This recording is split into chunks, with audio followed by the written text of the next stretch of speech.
In the meantime, some mosques and Buddhist temples have reopened today after being closed for nearly 2 months. But only a handful of devotees could be seen outside the places of worship as people adapt to a new normal as Singapore restarts.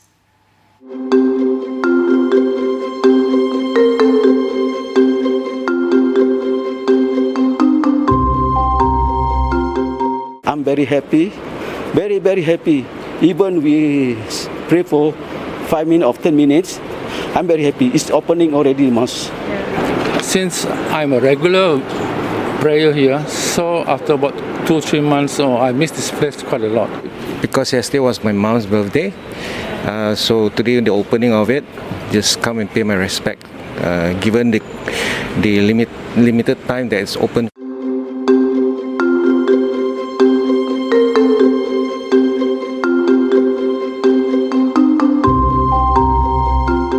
We have an online booking system where devotees who wish to come here to do their private worship, they will need to do online booking, which we give them a half an hour time slot to a maximum of 5 members from one household. We started out last Friday, and to date right now, it is almost full. As far as I know, the morning slots are all taken up. For the month of June, we almost have 500 sign-ups.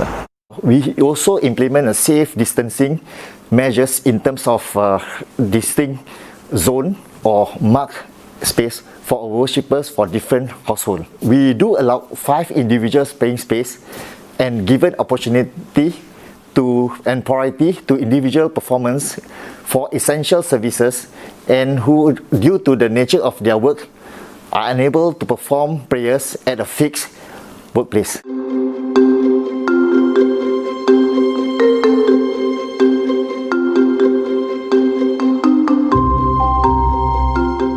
So I think majority of them do understand that, so they are not rushing in anytime soon as yet to do their personal prayers. We were very happy that we don't have any gatecrasher who comes without any booking.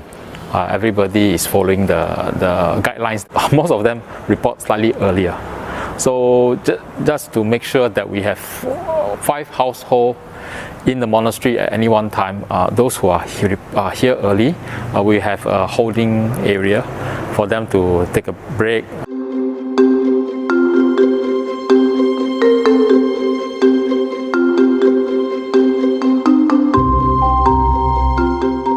Pre-circuit breaker, we have a strength about 200, and so right now during phase 1, so having just this limited pool of manpower, we have decided only to open up certain halls.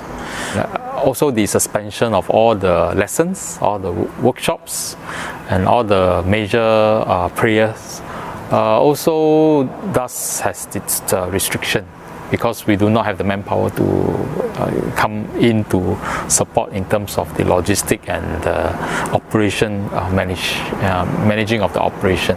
So that has taken a toll in terms of the whole operation.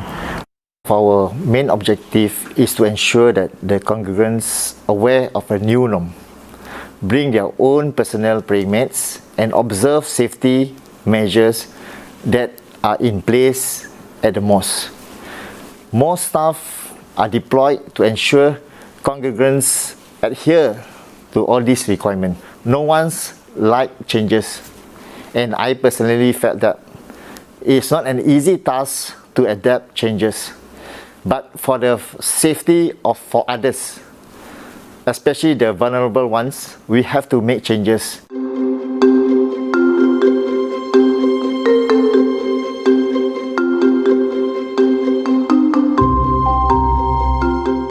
We have a task force. The task force will regularly review the different phases on the different guidelines that's been given out by the government, and from then the task force will make the decision to see how we can manage the temple operation on the ground. Okay, mosques will be continued to diligently enforce the current measures to ensure safety of the congregants.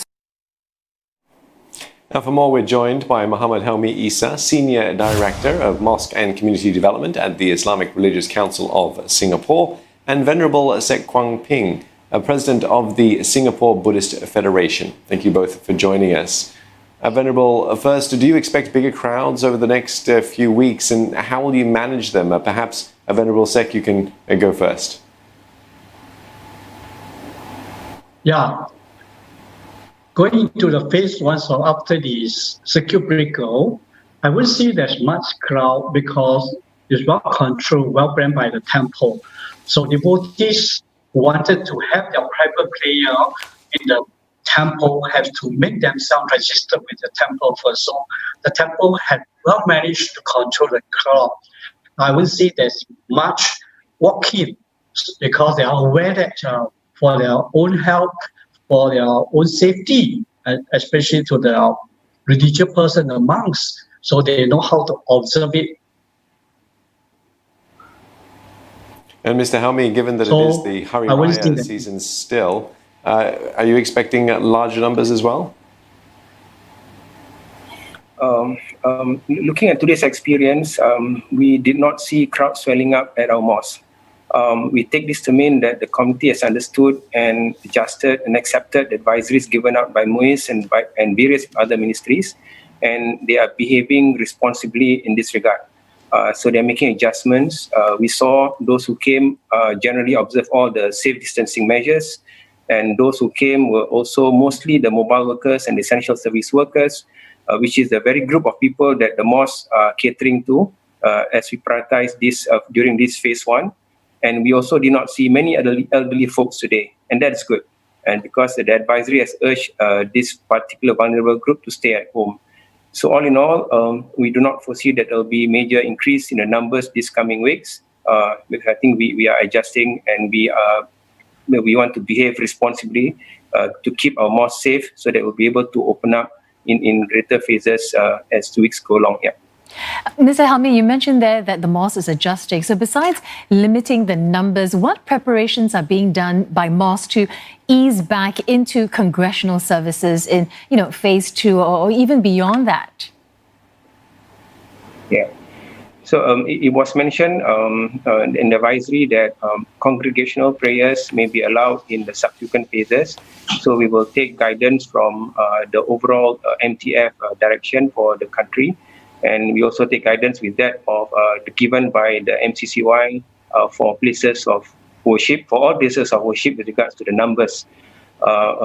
So we are actually looking into the possibility of shortening the prayers as well as shortening the sermons, so that this will allow us to observe the DID measures in terms of the minimal time to be spent in particular area.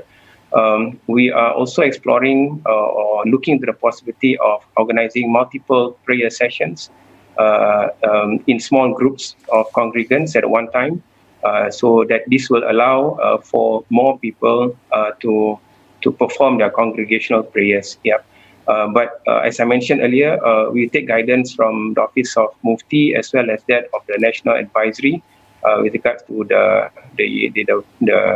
national guide policies as well as religious guidance. Yeah. Venerable Sek, many temples have moved their classes and festivities online. How receptive are devotees to these changes, and will they continue even after phase 2 and 3 begin?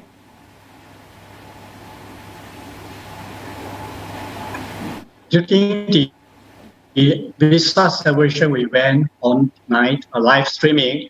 We received about 20,000 viewers as that of the number that we have our celebration in Inyan City Plaza last year. I think the devotees had accepted, adapted and receptive to the changes. But because they feel that lack of the intimacy, I would think they would like this to continue in the next phase. It's possible that we can open up a little bit, and because there's a more personal feeling, you can see the person in real, physically in front of you. You can see the expression of the person, or they can pose the question to the monks and have the answer replied immediately. So they would like to have this, of course, if possible not, because they have been keeping at home for such a long time already. Well, thank you so much, Venerable, for speaking with us this evening. We've been speaking with Venerable Sek Kwan Ping, the President of the Singapore Buddhist Federation, as well as Muhammad Helmi is a Senior Director of Mosque and Community Development at the Islamic Religious Council of Singapore, MOIS.